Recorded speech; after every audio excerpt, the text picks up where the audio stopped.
নমস্কাৰ। এটা big breaking news আছে।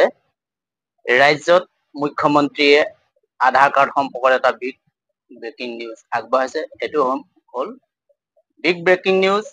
এতিয়াৰ পৰা আৰু কোনো লোকে আধাৰ কাৰ্ড বনাব নোৱাৰিব। যিসকল প্ৰাপ্তবয়স্ক, ধৰক 18 বছৰৰ পৰা ওপৰ, সেই সকল লোকে কেতিয়াও আৰু আধাৰ কাৰ্ড বনাব নোৱাৰিব। 18 বছৰৰ তলৰ 16 বছৰৰ যিখিনি যুৱক, সেইখিনিয়ে আধাৰ কাৰ্ড বনাব পাৰিব। এই সম্পৰ্কত মুখ্যমন্ত্ৰী হিমন্ত বিশ্ব শৰ্মাৰ কঠোৰ সিদ্ধান্ত। এতিয়াৰ পৰা আৰু কোনো লোকে আধাৰ কাৰ্ড বনাব নোৱাৰিব। নগাঁও, ধুবুৰী, বৰপেটা আৰু মৰিগাঁৱত জনসংখ্যাতকৈ অধিক আধাৰ কাৰ্ড পোৱা গৈছে। এই কাৰণে এইটো ব্যৱস্থা ল'বৰ কাৰণে এতিয়াৰ পৰা আৰু কোনো লোকে আধাৰ কাৰ্ড বনাব নোৱাৰিব। এটা প্ৰতিবেদন শুনক। এতিয়াৰ পৰা আৰু কোনো লোকে খুব সহজতে আধাৰ কাৰ্ড বনাব নোৱাৰিব। প্ৰতিবেদনটো শুনক। মন্তব্য হয় যে আধাৰ কাৰ্ডৰ নতুন নিয়ম সম্পৰ্কত ৰাজ্যৰ মুখ্যমন্ত্ৰীৰ মন্তব্য আগবঢ়াইছো।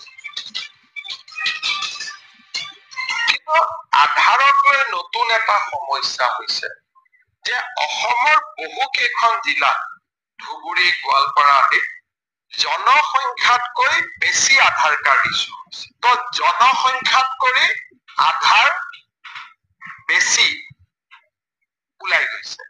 তাৰমানে কোনে আধাৰ লৈছে? যে ডেফিনেটলি কৰবাত নহয় কৰবাত সন্দেহযুক্ত লোকেও আধাৰ ল'ব সক্ষম হৈছে।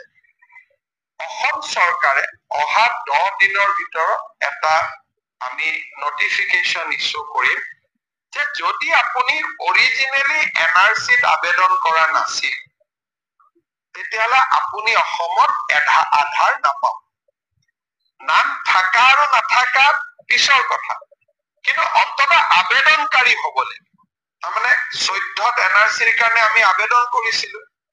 আমাৰ নাম থাকা নাথাকা ই এটা দ্বিতীয় বিতৰ্ক, কিন্তু সেই সময়ত যদি আমি NRC আবেদনেই কৰা নাছিলো নিজৰ নামটো সোমোৱাবৰ কাৰণে, তাৰমানে আমি অসমত নাছিলোৱে।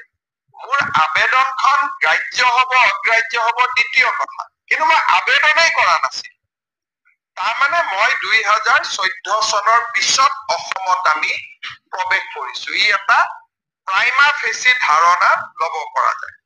সেইকাৰণে এতিয়া আমি অসমত আধাৰ কাৰ্ড দিয়া চিষ্টেমটো, এই 9,55,000 মানুহে আধাৰ কাৰ্ড লৈ যোৱাৰ পিছতে নতুন মানুহে আধাৰ কাৰ্ড বিচাৰিলে, বিশেষকৈ এডাল্ট পপুলেশ্যন,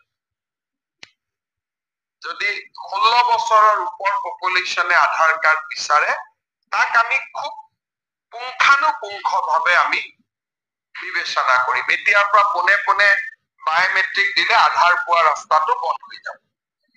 এয়াই হৈছে মুখ্যমন্ত্ৰীৰ প্ৰতিবেদন। মুখ্যমন্ত্ৰীৰ প্ৰতিবেদনৰ মতে এতিয়াৰ পৰা আৰু কোনো লোকে সহজতে আধাৰ কাৰ্ড নিৰ্মাণ কৰিব নোৱাৰিব, বনাব নোৱাৰিব। NRCত নাম সন্নিৱিষ্ট থকা লোকেহে আধাৰ কাৰ্ড নিৰ্মাণ কৰিব পাৰিব।